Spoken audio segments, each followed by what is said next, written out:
দর্শক স্বাগত জানাচ্ছি ভোটার অ্যাপের এখনকার ঘন্টায়। আমরা কথা বলছিলাম ভোট নিয়ে, নির্বাচন নিয়ে, ইলেকশন নিয়ে।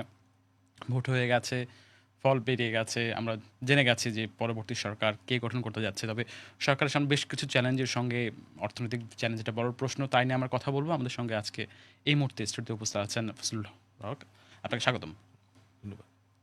কেমন আছেন? ভালো, আলহামদুলিল্লাহ। যাচ্ছে ভালোই। সবাই তো একটা উৎকণ্ঠা, উদ্বেগ নিয়েছিলাম যে নির্বাচন, নির্বাচন হলো, ভোট গ্রহণ শেষ। এখন আমরা একটা রেজাল্ট পেয়ে গেছি যে কার হাতে পরবর্তী ক্ষমতার চাবিকাঠি উঠছে। আ তাদের সামনে আসলে আমি স্পেসিফিক্যালি অর্থনৈতিক কি চ্যালেঞ্জ সেটা আসলে আপনার কাছে জানতে চাই।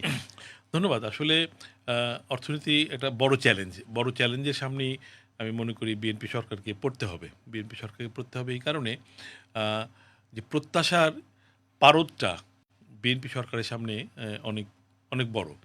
আমি জাস্ট যদি রিকল করি যে আমি আমাদের পরবর্তী সম্ভাব্য প্রধানমন্ত্রী জনাব তারেক রহমান, উনার সঙ্গে আমরা গত ৪ঠা জানুয়ারি আমরা একটা ব্যবসায়ী প্রতিনিধি দল দেখা করেছিলাম। আ আম মানে প্রয়াত বেগম খালেদা জিয়ার মানে প্রতি শোক জানান। তার মৃত্যুতে শোক প্রকাশ করার জন্য, সমবেদনা জানানোর জন্য উনার সঙ্গে আমাদের দেখা। তো উনি তখন আমাদের সঙ্গে কিছু আলোচনা করেছেন। তো আমি তখন যেই কথাটা বলছিলাম সেই কথাটা পুনরাবৃত্তি করতে চাই এখানে যে, একটা হচ্ছে যে আগস্ট পরবর্তী ২০২৪ আগস্ট পরবর্তী যে সরকারটা গঠিত হয়েছিল, সেই সরকারটার কাছে আমাদের একটা মানে অর্থনৈতিক কর্মকাণ্ডের সঙ্গে যারা জড়িত তাদের কাছে একটা বিরাট প্রত্যাশা ছিল। আনফরচুনেটলি আমি মানে এই সরকারের ঠিক বিদায় লগ্নে বলতে চাই, আমি এই কথাটা ওইদিনে বলেছিলাম যে এইটা ঠিক প্রত্যাশাটা পূরণ হয়নি। প্রত্যাশাটা কোনোভাবেই পূরণ হয়নি। মানে ঠিক অর্থনীতির সঙ্গে জড়িত এরকম কোনো লোককে আমি শুনি নাই কখনো। আপনিও হয়তো চলতে ফিরতে জানেন যে কাউকে আপনি হ্যাপি দেখেন নাই। হ্যাপি হয়তো আপনি বলতে পারেন যে কেউই হ্যাপি না। বাট তারপরেও একটা প্রত্যাশার জায়গাটা পূরণ হয়নি কারোরই। আ তো একটা জিনিস বলতে পারেন যে লুটপাট বন্ধ হয়েছে। লুটপাট বন্ধ কারণ লুটপাট যারা করতেন তারা যেহেতু কেউ নাই, সো ওইটা অটো স্টপ হয়ে গেছে। হ্যাঁ? ওইটা অটো স্টপ হয়ে গেছে আপনি যদি সেই প্রসঙ্গে আসতে চান। বাট আদারওয়াইজ খুব বেশি মানে কিছু হয় নাই। ফলে আমি যেটা জনাব তারেক রহমান সাহেবকে বলেছিলাম যে, এই যে প্রত্যাশাটা যেটা পূরণ করতে পারেনি অন্তর্বর্তী সরকার, এই যে একটা মানে প্রত্যাশা আ অপূর্ণতা, এই অপূর্ণতা প্লাস নতুন সরকারের কাছে একটা স্বাভাবিক প্রত্যাশা। ২ টা মিলে এই নতুন সরকারের কাছে প্রত্যাশার মানে পারদটা অনেক উঁচু হয়ে গেছে। দ্বিগুণ আমি হয়ে গেছে। বুঝাতে পারলাম কিনা? আগের সরকারের হ্যাঁ, ২ সরকার। টা যোগ। হ্যাঁ, আগেরটা যেটা পারি নাই সেইটা প্লাস নতুন সরকারের থেকে একটা স্বাভাবিক প্রত্যাশা। সো ২ টা মিলিয়েই প্রত্যাশাটা অনেক বড়। অনেক বড়র ভিতরে এবং ধরেন যে অর্থনৈতিক কর্মকাণ্ডের কথা বলতে গিয়েও আমাদের আইন শৃঙ্খলার কথা বলতে হচ্ছে। কারণ গত ১.৫ বছরে আইন শৃঙ্খলা পরিস্থিতি আ মানে কখনই নিয়ন্ত্রিত হয়নি। একেবারে ডে 1 থেকে যদি আমি ৬ই অগাস্ট থেকে বলি বা ৫ই অগাস্ট বিকাল থেকে যদি এই সরকার ৮ই অগাস্ট বর্তমান সরকার ৮ই অগাস্ট ক্ষমতা নিয়েছেন, তখন থেকে এখন পর্যন্ত ঠিক আইন শৃঙ্খলা সম্পূর্ণ নিয়ন্ত্রণে এটা ঠিক সরকারের যারা উচ্চপদস্থ তারা কখনো মানে দাবি করেননি। ফলে আইন শৃঙ্খলাটা নিয়ন্ত্রণ করা, যে মব কালচারের দুঃসহ অভিজ্ঞতা আমাদের হয়েছে গত ১.৫ বছরে, সেই দুঃসহ অভিজ্ঞতা থেকে জাতিকে মুক্তি দেওয়া এই অর্থে জাতিকে এইভাবে আশ্বস্ত করা যে ঐরকম মব সংস্কৃতি আমাদের আর মানে ফেস করতে হবে না। প্লাস যেটা এর আগে যেটা আমরা দেখেছি যে চাঁদাবাজির দৌরত্ব, মাস্তানির দৌরত্ব, সেইটাকেও মানে নতুন সরকারের একটা বড় চ্যালেঞ্জ হিসেবে আমরা দেখি। সো এই যে অর্থনৈতিক কর্মকাণ্ডের শুরুতে কিন্তু আইন শৃঙ্খলা বিষয়, যেটা সরাসরি ঠিক অর্থনৈতিক বিষয় না। কিন্তু এরপরে যদি আপনি অর্থনৈতিক মানে এইসব কথা ধরেন, ব্যাংকিং খাত একটা অগোছালো অবস্থায় আছে। এটা একটা পুনর্গঠন প্রক্রিয়ার ভেতরে আছে, হ্যাঁ? সো এই প্রক্রিয়াটা কতটা দ্রুত কার্যকরভাবে সম্পাদন করা যায়, কাজটা কিন্তু সহজ না। আমি যত সহজে বলছি, কিন্তু আমি নিজেও জানি যে কাজটা মোটেও অত সহজ না। ফলে চ্যালেঞ্জটা অনেক বড়। এবং আরেকটা আমি বলব যে একটা আ অপ্রত্যাশিত এবং আ অন অনভিপ্রেত একটা ঝামেলা আ নতুন সরকারের উপর এই বিদায়ী সরকার চাপিয়ে দিয়েছেন, সেটা হচ্ছে পে স্কেল বাস্তবায়নের ব্যাপারটা। হ্যাঁ? এইটা মানে এইটা কোন যুক্তিতে কিভাবে এই সময়ে এইরকম আধা খেচরা অবস্থায় ছেড়ে দিয়ে তারা চলে যাচ্ছেন, এটা ঠিক আমি খুবই ছোট বুদ্ধির মানুষ, কিন্তু হয়তো যারা অনেক বেশি বুদ্ধিমান তারা হয়তো বুঝবেন। কিন্তু আমি শুনি নাই কাউকে যে এটার একটা প্রশংসা করেছেন। উনারা যদি প্রয়োগ নাই করবেন ওনারা যদি এটা বাস্তবায়ন নাই করবেন, তাহলে তাইলে এটা হাত দিলেন কেন? হাত হয়তো দিতে পারেন, কিন্তু সেটাকে একটা নির্দিষ্ট জায়গায় রেখে যেতে পারতেন। কিন্তু এমন সময় রেখে গেছেন যে এটা সবাই জানে যে ওই ওই প্রস্তাবনায় কী আছে। প্রস্তাবনাটা চূড়ান্ত, এখন শুধু ঘোষণা দেওয়াটা বাকি। মানে সব কাজ করে গেলেন আপনি। এবং আপনি ধরেন যে সরকারি কর্মকর্তা কর্মচারীদের বেতন বৃদ্ধির বিষয়টা অনস্বীকার্য। সেটা যদি আপনি তাদের বেতনের স্কেল জানেন, বর্তমান অর্থনৈতিক বাস্তবতায় তাদের বেতনের স্কেলটা কোনোভাবেই মানানসই না, কোনোভাবেই আপনি জাস্টিফাই করতে পারবেন না। এই নিয়ে আসলে আমার মনে হয় কারো কোনো দ্বিমত নাই। কিন্তু ব্যাপার হচ্ছে আপনি যখন দ্বিগুণের বেশি বেতন বৃদ্ধি করবেন, এবং এটা টাকার অঙ্কটা ২, ৪, ৫, ১০ কোটি, ১০০, ২০০ কোটি টাকার ব্যাপার না, হাজার হাজার কোটি টাকার বিষয়। এবং এইটা আপনি বাস্তবায়ন করবেন না, কিন্তু আপনি বাস্তবায়নের একদম জাস্ট সুইচটা টেপা বাকি আছে ওই অবস্থায় রেখে চলে গেলেন। এবং কখন? যখন বাংলাদেশের প্রায় ৫০ বছরের ইতিহাসে একেবারে স্বাধীনতার পরপর প্রথম ২-৩ বছর বাদ দিলে এই প্রথম রাজস্ব বাজেটে ঘাটতি। মানে আমরা উন্নয়ন বাজেট নিয়ে টোটাল বাজেট সবসময় ঘাটতি হয়, কিন্তু আমরা যে পরিমাণ রাজস্ব আয় করেছি তার চেয়ে রাজস্ব ব্যয় বেশি হয়েছে, বা উল্টো যে রাজস্ব ব্যয় যা করেছি আমরা সেই পরিমাণ রাজস্ব আয় করতে পারিনি। তো সেইখানে আরেকটা এত বড় একটা রাজস্ব ব্যয়ের চাপ নতুন সরকারের কাছে। এবং স্বাভাবিকভাবেই যারা সরকারি চাকরি করছেন তারা তো ইভেন আপনি দেখেছেন গত সপ্তাহেই সবাই আন্দোলন হয়েছে। হ্যাঁ, সো আমি মনে করি যে আমি মনে করি, মানে কি, আশঙ্কা করছি যে নতুন সরকার দায়িত্ব নেওয়ার পরপরই এই আন্দোলনটা আবার মাথা চাড়া দেবে। সো এরকম একটা বিব্রতকর পরিস্থিতিতে নতুন সরকারকে ফেলে যাওয়াটা কোনোভাবেই, আমি মনে করি এটা, মানে এই অন্তর্বর্তী সরকারের কোনোভাবেই সমীচীন হয়নি। এটা তারা শুরু করেছেন ভালো, এটা একটু গোপন অবস্থায় মানে কাজ করে যাচ্ছেন, এরকমভাবে শুরু করে যেতে পারতেন। এবং মাননীয় অর্থ উপদেষ্টা বলেছেন উনি অর্থ রেখে যাচ্ছেন। আমি দু একজন অর্থনীতিবিদের সঙ্গে কথা বলে বোঝার চেষ্টা করেছি, ওনারাও ঠিক এইটার অর্থ বোঝেন নাই, যে যেখানে রাজস্ব ঘাটতি সেখানে উনি কোথা থেকে অর্থ রেখে যাবেন। তো এইটা একটা বড় চ্যালেঞ্জ হবে এই এই নতুন সরকারের জন্য। এবং অর্থনীতির কিছু গুরুত্বপূর্ণ জিনিস কিন্তু মানে নিম্নগামী। একটা হচ্ছে যে ধরেন রপ্তানি, আনফরচুনেটলি গত ৬ মাস যাবত এটা নিম্নগামী। এবং আমরা রপ্তানির কথা বলছি। এবং রপ্তানির একজন সংশ্লিষ্ট মানে খুদে ব্যবসায়ী হিসেবে আমার যেটা মানে ফোরকাস্ট, যে আগামী ৫-৬ মাসও হয়তোবা রপ্তানির এই নিম্নধারা বজায় থাকবে। সো এইটাও নতুন সরকারের জন্য একটা চ্যালেঞ্জ হবে। এবং আরেকটা অনেক বড় চ্যালেঞ্জ, সেটা হচ্ছে যে কর্মসংস্থান। এবং এই কর্মসংস্থানটা গত ১.৫ বছরে কর্মসংস্থান হয় না বললেই চলে। সরকারিভাবেও হয় নাই, এবং বেসরকারি খাতে আমরা সবাই জানি যে নতুন কোনো বিনিয়োগ তেমন হয়নি। বরং অনেক কারখানা বিভিন্ন কারণে, রাজনৈতিক কারণে, অর্থনৈতিক কারণে বন্ধ হয়ে গেছে। আমরা তো একাধিক চুক্তির কথা শুনছিলাম যে চুক্তি হচ্ছে, বিনিয়োগ আসছে, কিন্তু সেটা আমি বলব যে বিনিয়োগ নিয়ে আমাদের সঙ্গে তামাশা করা হয়েছে আসলে, নতুন বিনিয়োগ নিয়ে। হ্যাঁ, নতুন বিনিয়োগ নিয়ে তামাশা করা হয়েছে এই অর্থে যে আমাদেরকে অহেতুক পুরো জাতিকে বোকা বানানোর একটা চেষ্টা করা হয়েছে যে নতুন বিনিয়োগ আসছে অমুক। আপনি যেখানে দেশীয় বিনিয়োগকারীরা রাত্রে ঘুমাতে পারছে না যেই সময়, হ্যাঁ, আপনি যখন বিনিয়োগ সম্মেলন করা হলো, দেশীয় বিনিয়োগকারীদের আপনি আমন্ত্রণই জানালেন না। বিদেশি বিনিয়োগকারীকে এত বোকা যে আপনি খালি মানে মানে ফ্রি টিকিট দিয়ে আনলেন হয়তো, বা ৩ দিন খুব মানে জামাই আদর করে খাওয়ালেন, আর ওনারা বিলিয়ন বিলিয়ন ডলার এখানে বিনিয়োগ করবেন। বিনিয়োগটা তো সহজ বিষয় না। একেবারে বেসিক জিনিসটা হচ্ছে ল অ্যান্ড অর্ডার, এটা তো একদম বেসিক জিনিস। আর সেকেন্ড হচ্ছে তারা দেখবে যে লোকাল ইনভেস্টররা ইনভেস্ট করছে কিনা। যেই ইকোনমিতে লোকাল ইনভেস্টররা ইনভেস্ট করছে না, যে কারণেই হোক, সেখানে হুট করে মানে বিদেশি বিনিয়োগ আকাশ থেকে এসে পড়বে না। সো ফলে এই যে বিনিয়োগের মন্থরতা, অথবা মানে ওই একেবারেই নাই বললেই চলে, সরকারিভাবেও নাই, এবং বিদেশি বিনিয়োগ যেটা বাড়ানো হয়েছে সেখানেও ওই অঙ্কের কিছু ফাঁক যোগ আছে, টেকনিক্যাল কিছু ফাঁক আছে। হ্যাঁ, ওইটা ঠিক পিওর বিনিয়োগ মানতে অনেকেই নারাজ। হ্যাঁ, যারা এক্সপার্ট, যারা ইকোনমিস্ট, আমি হয়তো এক্সপার্ট না, তাদের ভাষায় এটা মানে অলমোস্ট কোনোটাই পিওর বিনিয়োগ না। সো এবং আমরা এরকমও দেখেছি যেখানে যেখানে বিনিয়োগের জন্য সফর করা হয়েছে ওইখান থেকে বিনিয়োগ নাকি আরও কমে গেছে। সো ফলে পুরো বিনিয়োগের চিত্রটা আসলে অনেকটা কাগজে কলমে জাতির সঙ্গে এক ধরনের ধোঁকাও দেওয়া হয়েছে আপ টু সাম এক্সটেন্ট। তো এই যে বিনিয়োগের স্থবিরতা, এর ফলে নতুন কর্মসংস্থান হয় না বললেই চলে। ফলে এই যে তরুণ সমাজ আজকে নতুন বাংলাদেশ গড়ার ক্ষেত্রে একটা বিরাট ভূমিকা রাখলো, তাদের সামনে কিন্তু আমরা কোনো সলিউশন দিতে পারছি না, এবং নতুন সরকারের কাছে তাদের প্রত্যাশাটাও অনেক বড় থাকবে। হ্যাঁ, যে নতুন এই যে তরুণ সমাজ যারা নতুন বাংলাদেশ বিনির্মাণে একটা ঐতিহাসিক ভূমিকা রেখেছে, তাদের জন্য আপনি কি করছেন? তাদের তো সবার আগে, এবং যদি এই আন্দোলনের শুরুটাও দেখেন, সেই আন্দোলনের শুরুটাও কিন্তু সেই কর্মসংস্থান। কর্মসংস্থানই। হ্যাঁ, আমি আর ডিটেলে না গেলাম। তো সেই কর্মসংস্থানের জায়গাটাও কিন্তু একেবারে অনিশ্চিত, এবং নতুন সরকারের কাছে কোনো ম্যাজিক নাই যে আপনি সরকার আগামী সপ্তাহে বা এই মানে যেই সপ্তাহ শুরু হবে রোববারে, সেই সপ্তাহেই হয়তো দায়িত্ব নেবে, যেটা আমরা গতকাল আইন উপদেষ্টার মুখে শুনেছি। সো সেরকম যদি হয়, সরকার কালকেই পরের সপ্তাহেই নতুন কর্মসংস্থান তৈরি করতে পারবে, বিষয়টা তা না।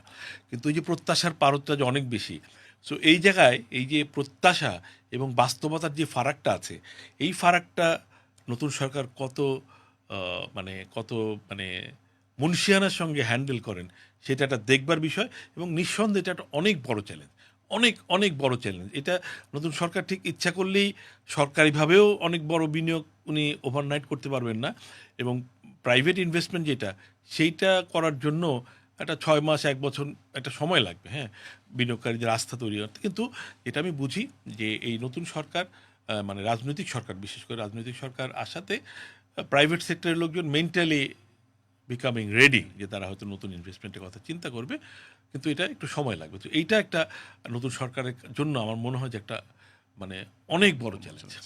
আচ্ছা, একটু ফিরে যেতে চাই। ধরেন যেটা নিয়ে খুব আলোচনা হচ্ছিল নির্বাচনের আগে, যে প্রতিশ্রুতি, যে ফ্যামিলি কার্ড, সেটা তো প্রত্যেক নারীকে দেওয়া বা কর্মসংস্থান 2,500 টাকা করে মাসে দেওয়া, এইটার জন্য কি বাংলাদেশ ইকোনমি রেডি, বা আপনার মনে হয় যে এইটার চাপটা কীভাবে সামাল দেবে আসলে?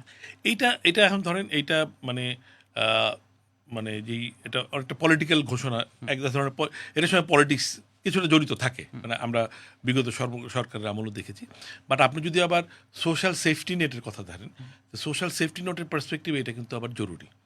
এখন এই জায়গাটা ব্যালেন্স, সেটাই এখন এই অর্থের সংস্থানটা, হ্যাঁ, আপনি কিভাবে করবেন, সেইখানেই তো আমরা নতুন যে সরকার আসবে, আর এটা যেহেতু তাদের একটা নির্বাচনের প্রধানতম প্রতিশ্রুতি, তো সেইটা বাস্তবায়ন কিভাবে হচ্ছে সেটাও, মানে যারা এটার মানে বেনিফিশিয়ারি গ্রুপ, তারা নিশ্চয়ই অধীর আগ্রহে অপেক্ষা করবে। ওই যা শুরুতে বলছিলাম যে মানে প্রত্যাশার পারতটা কিন্তু দুইটার যোগফল, আগের হতাশা এবং এই নতুন প্রত্যাশা মিলে অনেক বড়। সো এইটা আমি আমি নিশ্চিত, আমি ধরেন আমাদের সম্ভাব্য মানে পরবর্তী প্রধানমন্ত্রী যিনি, তার সঙ্গে যে আমরা আলোচনা করেছি প্রায় 2-2.5 ঘন্টা, তাতে আমার কাছে মনে হচ্ছে ওনার একটা মানে আহ, এক ধরনের ক্যালকুলেশন আছে। তো উনি একেবারেই ফ্রম নো হোয়ার এরকম একটা প্রতিশ্রুতি দেওয়ার জন্য প্রতিশ্রুতি দিয়েছেন, আমার কাছে এটা মনে হচ্ছে না। অনেকে তো বলেছে আই হ্যাভ এ প্ল্যান, যে কথা হ্যাঁ, বলা হচ্ছে। এবং ওই যে আমি বললাম যে 2.5 ঘন্টা মানে ওনার সঙ্গে আমি মানে ইনসিডেন্টলি এর আগে আমার কখনো দেখা হয়নি। হ্যাঁ, মানে তো ওইটাই আমার ইনসিডেন্টের প্রথম সাক্ষাৎ ছিল ওনার সঙ্গে। এবং মানে ওনার কথাবার্তায় যেটা মনে হয়েছে যে উনি যে প্ল্যান বলেছেন সেটা একটা, বাট উনি যথেষ্ট স্টাডি করেছেন। হ্যাঁ, ইকোনমির বর্তমান অবস্থা, অতীতটা আমাদের কাছ থেকে জানতে চেয়েছেন। উনি বলেছেন যেহেতু উনি দীর্ঘদিন দেশে ছিলেন না, বাইরে থেকে খোঁজ নিয়েছেন, বাট আমাদের মানে গ্রাউন্ড লেভেলের এক্সপেরিয়েন্সটা উনি মানে আমাদের সঙ্গে আমাদের সঙ্গে মানে আমাদের এক্সপেরিয়েন্স এবং ওনার স্টাডি, উনি এটাও বলেছেন আমরা যে এক্সপেরিয়েন্সটা ওনার সঙ্গে শেয়ার করেছি এবং উনি যে মানে হোম স্টাডি যেটা করেছেন তার ভিতরে যথেষ্ট মিল আছে। হ্যাঁ, এবং উনি মানে আমি যেটা বলছিলাম যে আমার কাছে মনে হচ্ছে উনি যথেষ্ট পড়াশোনা করেছেন এই বিষয়টা। সো সেইটাকে যদি আমি বেইস ধরি, তাহলে আমার মনে হয় উনি যে এই ফ্যামিলি কার্ডের কথা বলেছেন, সেটা নিশ্চয়ই উনি যথেষ্ট মানে স্টাডি করেই ঘোষণা দিয়েছেন। সো সরকারের তো অনেক রকম টুল থাকে। হ্যাঁ, মানে অনেক বাজেট কাটছাট করে অপ্রয়োজনীয় অনেক জায়গায় মানে বাজেট কাটছাট করে এখানে দেয়া যায়। হ্যাঁ, এটা হয়তো আবার নতুন যে পে স্কেল, সেইটাকেও একটু ডেফার করতে পারে, সেখানে একটু কাটছাট হতে পারে। সো আমি এটা মানে আমার ধারণা, ওনার সঙ্গে কথা বলার যে আমার ইমপ্রেশন, তাতে আমি মনে করি যে এরকম একটা স্পেসিফিক, এবং যেহেতু এটা ওনার নির্বাচনী ম্যানিফেস্টোতে বা নির্বাচনী যেই জনসভাগুলিতে উনি বক্তব্য দিয়েছেন, আমি যতটুকু বক্তব্য পড়েছি, এটা প্রধানতম একটা মানে পয়েন্ট ছিল, যেটা টু অ্যাট্রাক্ট দ্য ভোটার্স যদি বলি। সো এটা একেবারেই উনি মানে ফ্রম নো হোয়ার এটা বলেছেন, সেটা আমার মনে হয় না। তো আমার মনে হয় যেটা মানে বাস্তবায়ন উনি করতে পারবেন। হ্যাঁ, আচ্ছা। এখন কোত্থেকে করবেন, এটা তো সরকারের বিশাল কোষাগার, ওইখান থেকে হয়তো নিশ্চয়ই উনি মানে কোনো একটা জায়গা থেকে নিশ্চয়ই এটা একটা বরাদ্দ আসতে পারে। বরাদ্দ উনি চিন্তা করে রেখেছেন। আচ্ছা, আরেকটা বিষয় হচ্ছে যে আমাদের আমদানি রপ্তানির ক্ষেত্রে প্রতিবেশী দেশ আমরা অনেকটাই নির্ভরশীল আমাদের পার্শ্ববর্তী দেশের উপরে। কিন্তু গত ১.৫ বছর বা তার আগ থেকেও যে একটা পলিটিক্যাল বাস্তবতা বা বয়ান তৈরি হচ্ছে, একটা আ Bharat anti Indian sentiment grow করেছে, পলিটিক্যালি হোক বা জনসাধারণের মাঝে। আবার ইকোনমিক্যালি আমাদের প্রতিবেশী সবগুলো দেশের সঙ্গে ভালো সম্পর্ক রাখার একটা আ বাধ্যবাধকতা বা আমি কি বলতে পারি ওটাকে? প্রয়োজনীয়তা, প্রয়োজন আছে। প্রয়োজন আছে। তো এই পলিটিক্স এবং ইকোনমি এইটা দুটা ব্যালেন্স করে সামাল দেওয়াটা আসলে এইটাও ব্যালেন্স দেওয়া, এটাও তো মানে যিনি রাষ্ট্রনায়ক হবেন, যিনি সরকার প্রধান হবেন, তার তাকে তো এই ডিপ্লোমেসিটা তাকে খুব এফিশিয়েন্টলি হ্যান্ডেল করতে হবে। এটা তো খুবই স্বাভাবিক ব্যাপার। ধরুন আপনি ইভেন এই ছোট্ট একটা অর্গানাইজেশন, আপনি যদি এই আলাপের কথাই ধরেন, ছোট্ট একটা অর্গানাইজেশনের যিনি হেড, ওনাকে কিন্তু ইন্টারনাল অনেক কিছু ফেস করতে হয়। ইন্টারনাল এবং এক্সটার্নাল অনেক কিছু ফেস করতে হয়, মেইনটেইন করতে হয়, হ্যাঁ? তো এইখানে আমার মনে হয় যে মানে আমাদের যে বৃহৎ প্রতিবেশী আছেন এবং তাদের উপর আবার নির্ভরশীলতা, অর্থনৈতিক নির্ভরশীলতা, এটা কিন্তু মানে অটোমেটিকই নির্ভরশীলতা তৈরি হয়েছে। এমন তো না যে তারা বাধ্য করছেন আমাদেরকে ওইখান থেকে জিনিস কিনবার জন্য। আমরা আমাদের প্রয়োজনীয় ওইখান থেকে জিনিস কিনছি। হ্যাঁ? সো এইটার বিকল্প তৈরি না করে মানে আমরা তো ওইখানে বন্ধ করতে পারবো না। এবং এই যে একটা মানে এই কি বলে যে আ বৈরী সম্পর্ক, রাজনৈতিকভাবে বৈরী সম্পর্ক, সেইটাও ঠিক কতটা যুক্তিসঙ্গত সেটাও চিন্তা করা দরকার, হ্যাঁ? আমাদের সঙ্গে আমরা যেটা মানে রাজনীতিবিদরা বা আমাদের পলিসি মেকাররা, যেটা অন্তর্বর্তী সরকারের সবার মুখে আমরা শুনেছি যে একটা পারস্পরিক সম্মানের সম্পর্ক। এটা অবশ্যই এখানে আমি ১০০ বার বলব যে আপনি বৃহৎ প্রতিবেশী দেখি যা বলবেন আমি সেটাই মানব। আমি ব্যক্তিগতভাবে ওইটা কখনোই করি না। আমাকে যারা আমার পার্সোনাল লাইফে যারা আমাকে চিনেন তারাও জানেন যে আমি খুবই স্বাধীনচেতা মানুষ। সো ওই জায়গাটা ঠিক রেখে আবার আপনি বাস্তবতাটাও আপনাকে মানতে হবে। আপনার পলিটিক্সও যেমন দেখতে হবে, আপনার ইকোনমিও দেখতে হবে। এবং ২টা কিন্তু আজকের দিনে ২টা একেবারে মানে ওতপ্রোতভাবে জড়িত। ফলে পলিটিক্যাল ইকোনমি। এই জায়গাটা পলিটিক্যাল ইকোনমি যেটা, এবং রিয়েল ইকোনমি এবং আমাদের আমদানির একটা বড় অংশ আমাদের মানে প্রতিবেশী দেশের উপর নির্ভরশীল। এবং চীন, ২টিই আমাদের মানে ২টা অনেক বড় সোর্স। সো এই জায়গাটা আপনি ইচ্ছা করলেই কালকে একটা বিকল্প তৈরি করতে পারবেন না। এটাও সময় লাগবে। সো এই জায়গাটা মানে যিনি নতুন মানে বা যেই সরকার নতুন আসছেন তারা এই জায়গাটা আরেকটু আমার মনে হয় যে আরেকটু কমফোর্টেবল সিচুয়েশন, যেটা আ মানে বিগত কয়েক মাসে আমাদের মনে হয় যে পরিস্থিতি একটু মানে উত্তপ্ত হয়েছে বিভিন্ন কারণে। কতটা যৌক্তিক, কতটা অযৌক্তিক ওই তর্কে আমি যাচ্ছি না। কিন্তু এটাকে আরেকটু ইজ আপ করা, হ্যাঁ? এটা ইজ আপ করা যে আমাদের কিন্তু মানে আমি ওই জায়গাটা এনশিওর মানে বলতে চাই যে আমাদের মান সম্মানের জায়গাটা আমাদের মানে আ জাতি হিসেবে আমাদের যেই মানে মান মর্যাদা এবং আপনি দেশ হিসেবে আমাদের যেই স্বকীয়তা, স্বাধীনতা, সেই জায়গাটা ঠিক রেখে যেকোনো প্রতিবেশী, মানে প্রতিবেশী তো শুধু আমাদের ভারত না, যেকোনো মায়ানমার আছে, আমাদের আরেকটু চীন পরের আছে। প্রতিবেশী নেপাল আছে, শ্রীলঙ্কা আছে, আ চীন আছে, পাকিস্তান আছে, এবং শুধু প্রতিবেশী না, পৃথিবীর যেকোনো দেশের সঙ্গে আমাদের প্রাথমিকভাবেই মানে একটা থাকা উচিত, কারো সঙ্গে বৈরিতা না, যেটা আমাদের পররাষ্ট্রনীতির মূল কথা। তো সেই জায়গাটা খুব মানে কেয়ারফুলি যদি আমরা মেইনটেইন করি, আমার মনে হয় যে মানে খুব সমস্যা হবে না। এবং নতুন সরকারের কাছে আমার পার্সোনাল প্রত্যাশা থাকবে এই জায়গাটা যাতে একটা মানে একটু স্বস্তিদায়ক পরিস্থিতি থাকে। কারণ আবার যদি দেখেন, আমরা যদি রপ্তানির দিক থেকে দেখি, ওইখানে রপ্তানির একটা ভালো বাজারও আছে। যদিও মানে ভারতের রপ্তানি সবসময় একটা বড় ধরনের চ্যালেঞ্জিং, হ্যাঁ? মানে ওরা খুবই মানে ভেরি কনজারভেটিভ কান্ট্রি, হ্যাঁ? To allow somebody to export to them. তো ওই জায়গাটায় মাথায় রেখে, যেহেতু আমাদের ওইখানে রপ্তানির পটেনশিয়ালও আছে অনেক ভালো। সো আমি মনে করি যে আমাদের স্বাধীনতা, আমাদের সার্বভৌমত্ব, আমাদের মান মর্যাদা, এটা বজায় রেখে পরিস্থিতিটা যতটুকু কমফোর্টেবল এবং ফ্রেন্ডলি করা যায়, সেই ক্ষেত্রে নতুন সরকার অবশ্যই মনোযোগ দেবেন, আমি নিশ্চিত। আচ্ছা, আবার একটু ইন্টারনাল ইস্যুতে আসি।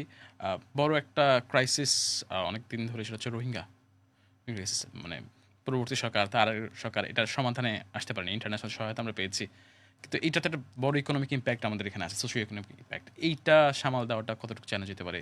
এটা তো ধরেন এটা একটা চলমান চ্যালেঞ্জ, হ্যাঁ? হ্যাঁ। এটা তো দীর্ঘদিনের চ্যালেঞ্জ, আজকে প্রায় ২ দশকের উপরে হয়ে গেছে এটা চ্যালেঞ্জ, এবং দিনে এই চ্যালেঞ্জটা বড়ই হচ্ছে, হ্যাঁ? আমরা নানান রকম প্রতিশ্রুতি শুনেছি। গত বছর রোজার সময় শুনেছিলাম যে এই বছর রোজায় সবাই রোহিঙ্গারা গিয়ে রোজার ঈদ মানে তারা ইসে করবেন, মানে এই নিজ দেশে গিয়ে রোহিঙ্গা করবে। করবেন। সেই প্রতিশ্রুতি আমরা দেখেছি, হ্যাঁ? তো সেই বাস্তবায়নের মানে কোনো কিছু আমরা দেখি না। সো আমি মানে বরং এটা মানে আমি সিওর যে নতুন সরকার যেই মানে যারা দায়িত্বে পান আর কি, মানে যেই ব্যক্তিবর্গ এখানে দায়িত্ব পাবেন তারা নিশ্চয়ই এই বিষয়টাকে তাদেরকে অবভিয়াসলি, যেহেতু এটা অনেক পুরনো সমস্যা, এটা পুরনো সমস্যা হলেও তাদেরকে একটু নতুন করে ভাবতে হবে আমার মনে হয়, যে way of solving the issue সেইটাতে নতুন কোনো ডাইমেনশন আনা দরকার। কারণ আমরা আসলে গত, বিশেষ করে অ্যাকুয়েট হয়েছে ধরেন গত 5-7 বছর যাবৎ সমস্যাটা অনেক জটিল হয়েছে।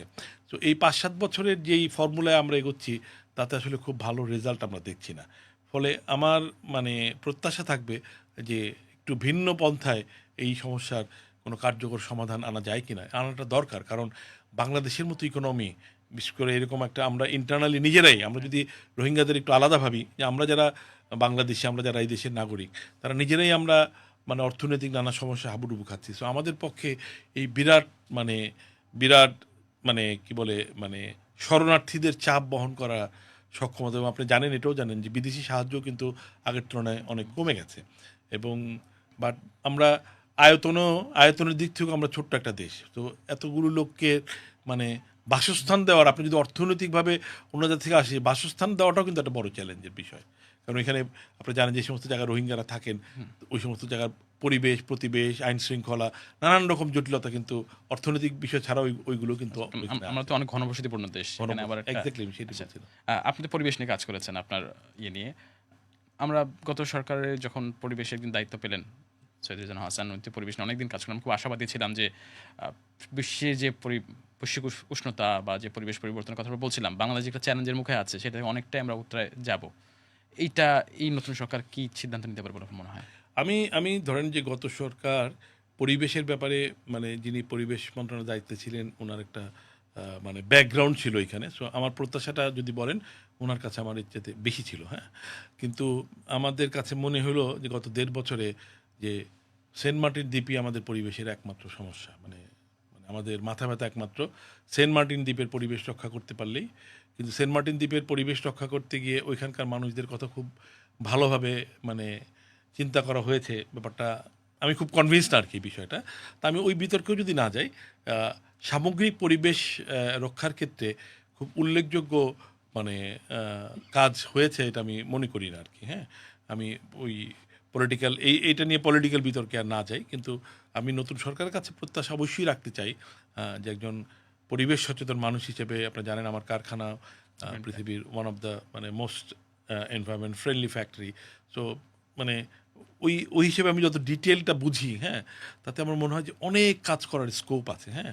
এবং এখন তো আমাদের হয় কি, যে আমরা পরিবেশের ব্যাপারটা এরকম, যেটা আমাদের টপ প্রায়োরিটি যখন আমরা দিতে যাই, আমাদের প্রায়োরিটিতে চলে আসে ইনফ্লেশন, আমাদের প্রায়োরিটিতে চলে আসে ইন্টারেস্ট রেট, আমাদের প্রায়োরিটিতে চলে আসে আইন শৃঙ্খলা, হ্যাঁ। তো সরকারের প্রায়োরিটিতে পরিবেশের ব্যাপারে সাধারণ মানুষের মানে এটার সুফলটা মানুষ মানে খুব ভিজিবলি মানে ফিল করেন আর কি, হ্যাঁ। ফলে প্রায়োরিটিতে আমার মনে হয় যে যে কোনো সরকারের প্রায়োরিটিতে এটা খুব মানে উপরের দিকে থাকে না, উপরের দিকে না থাকাতে, এবং এখানে জনগণের মানে একেবারে মানে আমি যদি কাউকে ছোট না করে বলি, জনগণের ইনক্লুডিং মি, আমি মানে যে আমাদের সচেতনতারও যথেষ্ট অভাব আছে, হ্যাঁ। আমরা আসলে যদি যথেষ্ট সচেতন না হই, আমরা যদি পার্টিসিপেটিভ না হই, শুধু আইন করে শুধু সরকারি উদ্যোগে হবে না। আপনি যদি কালকের ইলেকশনটাকে আমি একটা খুব মানে এটা রিলেট করি, যে ধরেন কালকের ইলেকশনে আইন শৃঙ্খলা পরিস্থিতি অসাধারণ ভালো ছিল, হ্যাঁ। এটা মানে অনেকে হয়তো আইন শৃঙ্খলা রক্ষাকারী বাহিনীকে, নির্বাচন কমিশনকে প্রশংসা করছেন। আমি তাদেরকে ছোট করছি না, কিন্তু আমি সবার আগে ধন্যবাদ দিতে চাই পলিটিক্যাল পার্টি যারা ইনভলভ ছিলেন কালকের ইলেকশানে, হ্যাঁ। টোটাল ইলেকশন প্রসেসটাই অনেক শান্তিপূর্ণ ছিল, এবং কালকেও মানে অ্যাটলিস্ট মানে আমার তো অনেকগুলো ইলেকশন দেখার সৌভাগ্য হয়েছে। আমি নিজে ভোট দিতে গেলাম, অনেকটা মানে হেঁটেই গেলাম ভোট কেন্দ্রে। তো এই যে একটা শান্তিপূর্ণ পরিবেশ, কারোর ভিতরে কোনো রকম নিয়মকানুন ভঙ্গ করবার কোনো রকম চেষ্টা দেখি নাই। আমার যেই কেন্দ্রে ভোট ছিল সেই কেন্দ্রে আমি গিয়ে দেখি দুজন আনসার মানে টুল নিয়ে বসে আছেন, হ্যাঁ। আমি প্রথমে একটু মানে মানে একটু ভরকে গেলাম যে আমি ভুল জায়গায় আসলাম কিনা, তো আবার জিজ্ঞেস করলাম যে এটি ভোট কেন্দ্র কিনা। মানে পরিবেশটা এত অস্বাভাবিক শান্ত, হ্যাঁ। তো এই যে বিষয়টা, এটা উদাহরণ দিলাম, আমি কাউকে ছোট করে বলছি না, যে আইন শৃঙ্খলা রক্ষাকারী বাহিনীর আগের রাতে বিশেষ করে সক্রিয় ভূমিকা হয়তো একটা বিরাট একটা প্রভাব রেখেছে, কিন্তু তারপরেও যারা পার্টিসিপেন্ট হোল ইলেকশন প্রসেসে তাদের যে দায়িত্বশীলতার পরিচয় দিয়েছেন, ভোটার থেকে আরম্ভ করে প্রতিটা রাজনৈতিক দলের কর্মীরা, কারো ভিতরে অন্য সব ইলেকশনে মনে হয় যে 2-4টা ওই জাল ভোট দেওয়ার একটা তাড়াহুড়া দেখা যায় যে মানে কর্মীরা দৌড়াদৌড়ি করছে, কালকে আমি সেটাও দেখিনি। হ্যাঁ, তো এইটা বলার উদ্দেশ্য হচ্ছে এই যে যখন যারা পার্টিসিপেন্ট তারা যখন নিজ নিজ জায়গা থেকে সচেতন হয়ে যায়, তখন রেগুলেটর যারা তাদের খুব বেশি মানে করতে হয় না।